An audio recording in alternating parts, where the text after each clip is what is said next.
Hello everyone, and welcome to the show.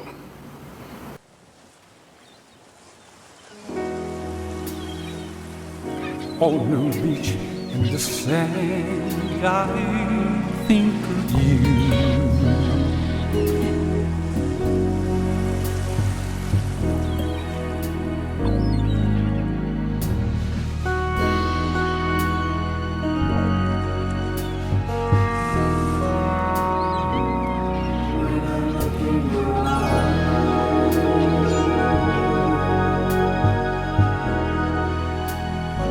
I think of you.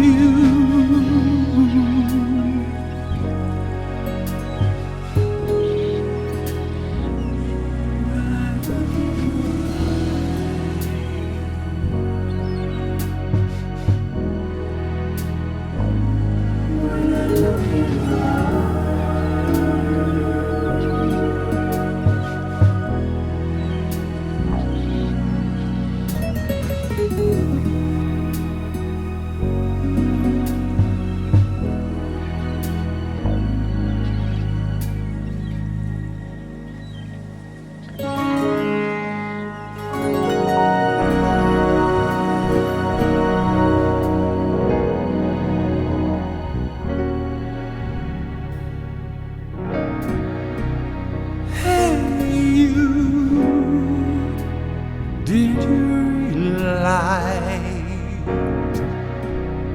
I love you all my life? And when you're gone, I'm all alone.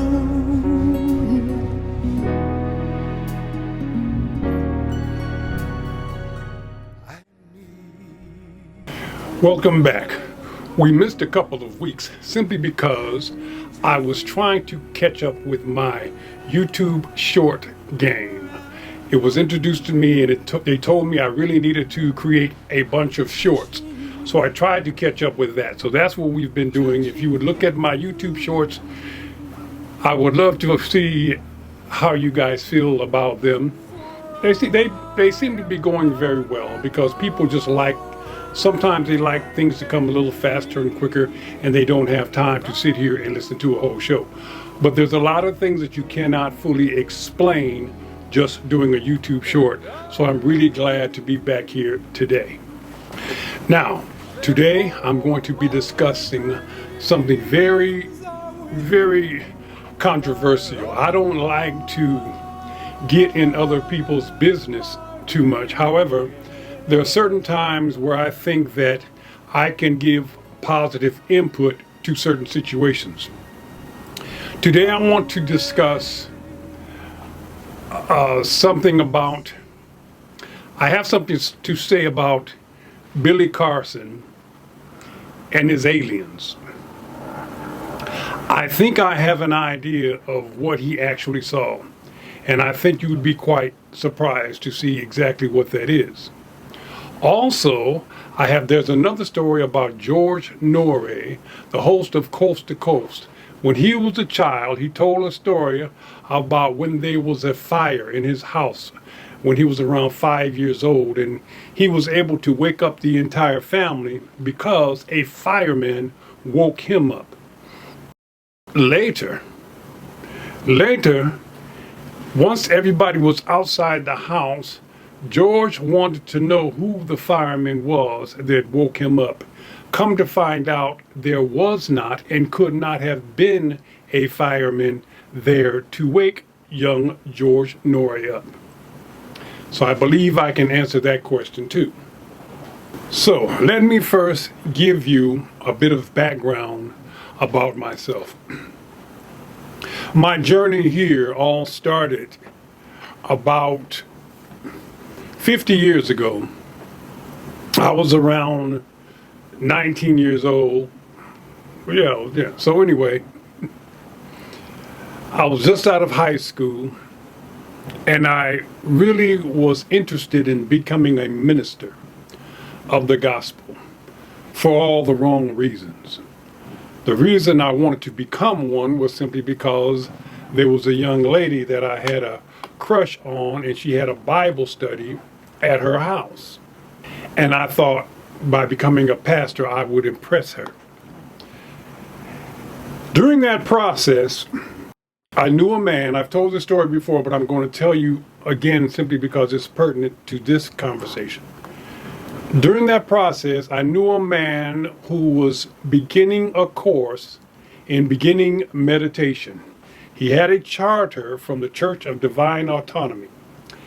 And I saw him one day, and through my born again Christian, you can heal anything kind of thing, I started to suggest to him that God could heal his arms because of the scripture that says, by his stripes ye were healed.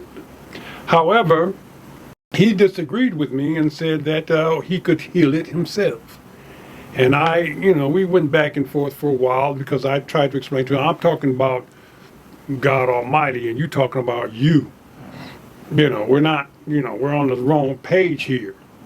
So he assured me that he knew what I was talking about, and he assured me that he could heal himself. So I wanted to see how he could do this healing. So what he in fact did was he invited me to join his class, and he had signed up about 30 students. And they charged him about back in those days, it was not a lot. It was maybe $30 per person. So he taught us how to run our energy, just like my meditation exercise that I have taught here. Matter of fact, that's where I got it from. So anyway, we began the meditation. And just at that time, I started smelling the aroma of Wonder Bread. And I knew it was Wonder Bread because when I was young, I went to the Wonder Bread with my 6th grade class. And the smell was so overwhelming, it was as if somebody had lifted the window and was blowing it into the room. It was it was unmistakable and it was overwhelming, and I'm sure everybody within blocks of there should have been able to smell it as well. So I woke up the student next to me and I asked him, I said, hey, do you smell that bread? And he was like, no, and I was shocked. I'm like, what is wrong with your nose? This bread smell is ridiculous. And so I woke up the student next to me. Do you smell that bread? And that student also said no. By this time, the teacher, Mr. Lee, woke up and he asked me what was the commotion about. And I asked him, I said, do you smell that bread? And he gave me the most amazing answer. He said, yeah, I can smell it and I can tell you where it's coming from. It's coming from the young lady in the back.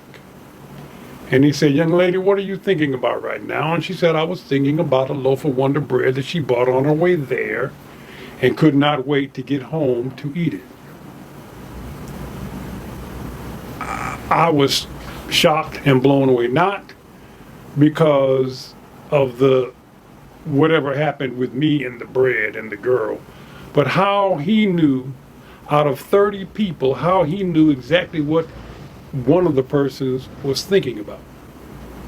So after that, I got a call the next day and said he was dispersing the class and he was going to take me one-on-one. I guess he felt I was some kind of prodigy. The reason I brought that up is because there are several ways that your spirit will communicate with you. Obviously, that one would be sort of an aromatic type of thing. Your spirit is able to bring about a smell that's unmistakable and overwhelming. How could that be? How can your spirit make you smell something? Another way, your spirit will make you see something. One time, and it's really only happened one time, where I actually saw something that could not have been there. I saw a man running towards me, and then he ran that way. And when I went to prepare myself, I was an armed guard at the time, and I didn't have my weapon with me. So as soon as I saw the man take off, I went and got my stuff. Came back with my weapon drawn and everything to see what was going on with this running individual. And when I got back the second time, not only was he not there, but it was a cliff that was right next to me. And there's no way a man could have run by me, looked me in the face, and ran that way without running off of a cliff. And I realized that even if it were real, I would have been shocked to see him go off a cliff. So in other words, what I'm trying to say is the man was never there. But my spirit wanted me to see this particular man.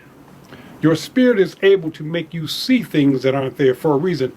I found out very quickly after that why I saw that man in that backyard. I'm not going to go into that because it's kind of a nasty story. It has to do with but anyway, it became very important that I was at that location at that particular time because it happened to be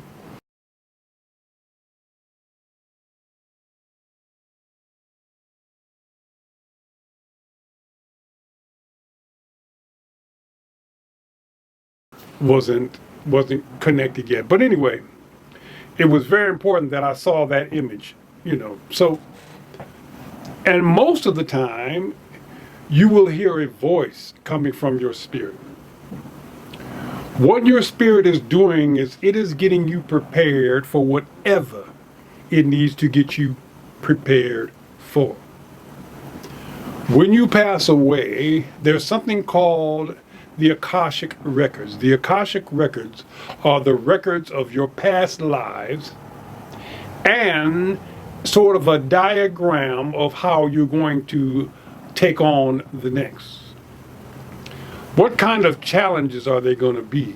What kind of challenges? Now, when you come in here with a brain that starts over as a child and is being educated in schools, the schools teach you how to memorize information that they want you to memorize. They want you to memorize their history. They want you to memorize their religion, not necessarily the school, but the Sunday schools and everything you go to.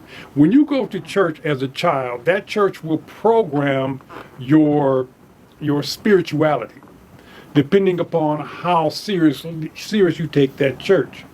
I had a very difficult time in church listening to pastors from the time I was a child because I just couldn't understand why, if I can talk to God myself, why do I need to listen to him? I mean, why would, so, and I always had a problem with that. Even before I knew I was a spiritualist and my spirit was talking to me directly. I always had a problem with somebody else, with the middleman, because what if he's wrong? So that was always in me. But I can guarantee you that your spirit has the ability to show up any kind of way that it wants to show up. Any kind of way that it wants to show up. And in my case, it was a situation where rather than becoming a minister, my spirit was preparing me for the path that I am on now.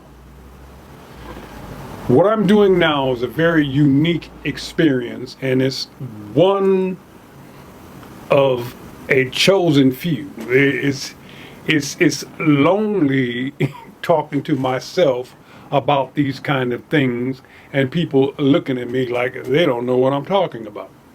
It's almost as if I haven't even met somebody who can make claims like I can as far as communicating with their spirit. They'll say they got a little feeling, they may have heard a little something, but never to the extent where mine is. I can give you hundreds and hundreds and hundreds of examples where mine has said, Curt. Only problem, it took me all this time, up until about 6 years ago, until I really was able to define exactly what the voice was. And that's when I found out the voice was me. It was me, my spirit. Me and my spirit are the same thing. It's just that my spirit lives forever and it will go on and on and on. Me, the one that's here, is a biology that will cease to exist after a few years. But I'm here in this body, so my spirit can lead and direct it and accomplish the things that we came here to accomplish. The beauty is, once you understand these things like I have, I can tell my spirit, okay, it's about you. You tell me what we're going to do here, as opposed to me trying to find out random things to do so I could be successful. Now, getting to Billy Carson and George Norrie's fireman. Like I said, when George Norrie was a child, there was a fire in his house. And a fireman showed up, woke him up, and then he woke up his family. George's spirit, in my opinion, is the one that showed up, because your spirit will show up as an identity of whatever will make you most comfortable at the time, or will make you most understand its reasoning for being there. Your spirit, people love to thank God for things. They shouldn't do that. Every time something happens to you and you thank God for it, what you're also saying is you are highly favored, which is another ridiculous thing I keep hearing from Christians, how highly favored they are. If you are so highly favored, there's a lot of people who are not. So basically you're saying is God prefers you and not them. So, and that's not the case. Everybody is favored the same way. The same way. That's why you have a spirit with you to work with you.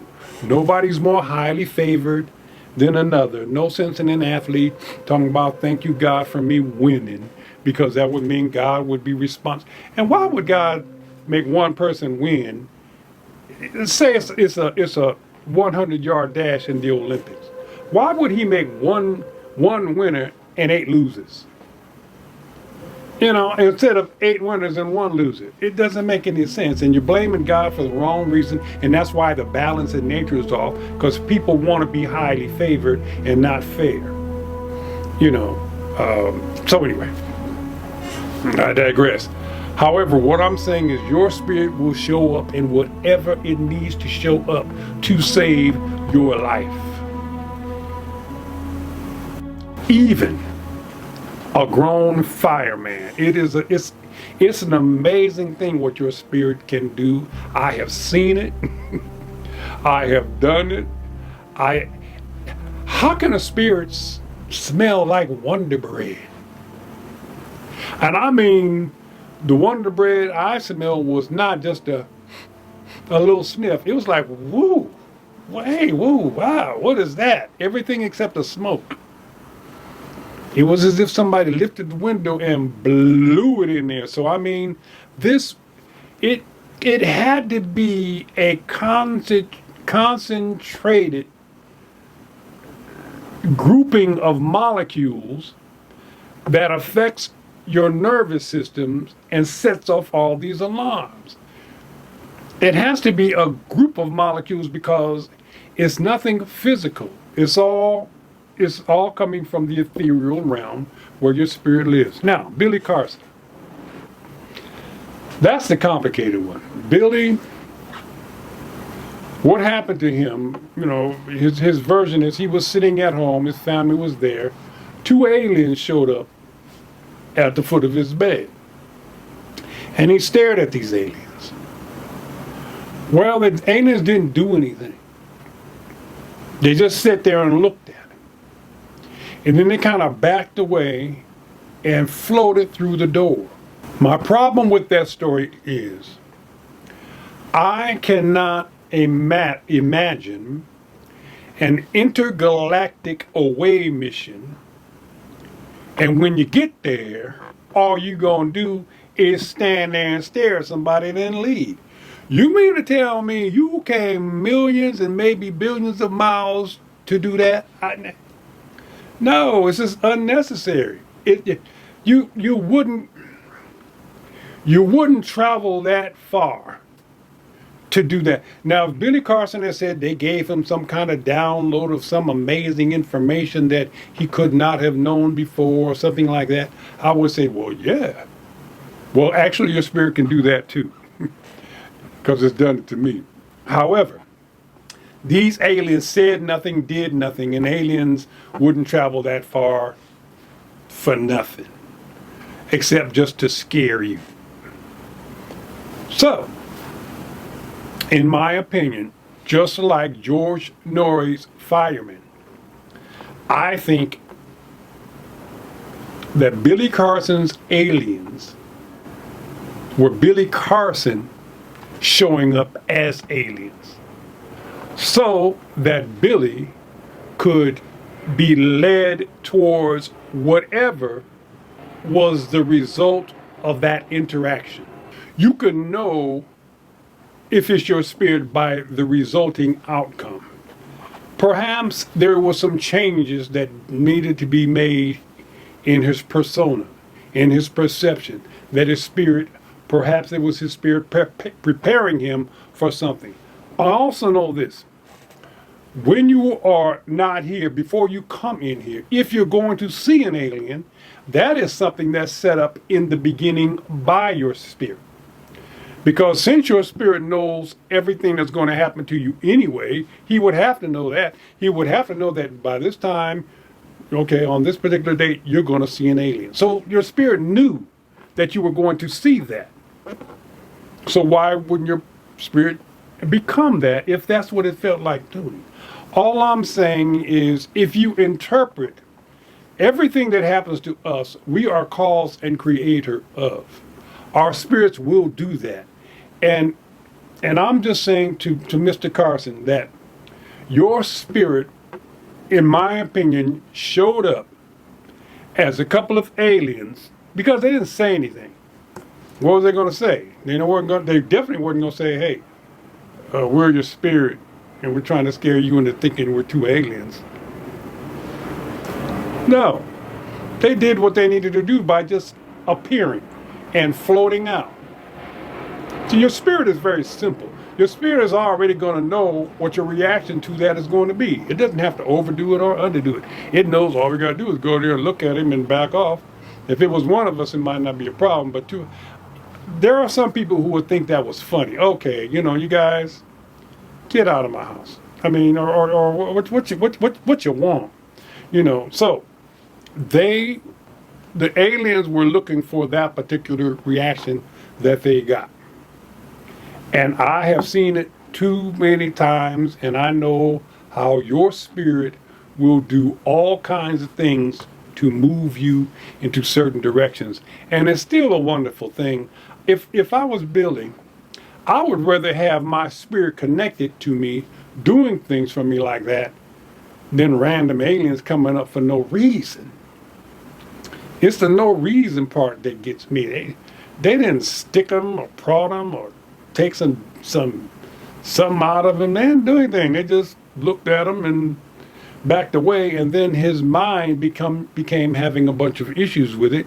Whereas the real issue, not an issue, but the real thing is, it just could have been a situation where his mind was being prepared for whatever was going to happen to him next.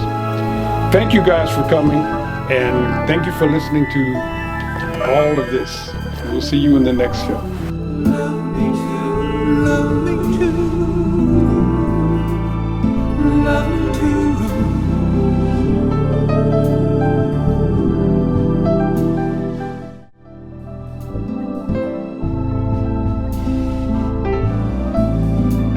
Right there, right there. Love me too.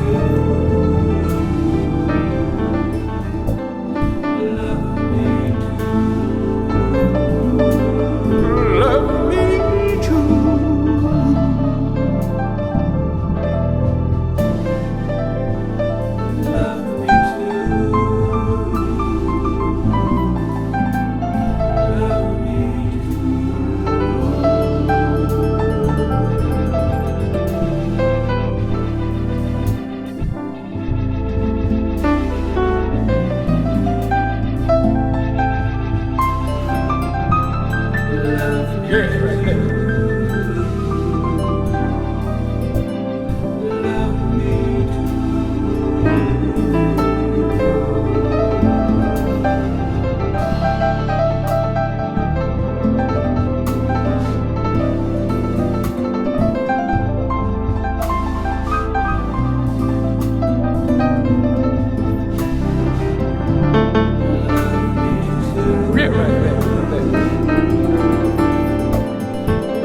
subscribe and push the like button.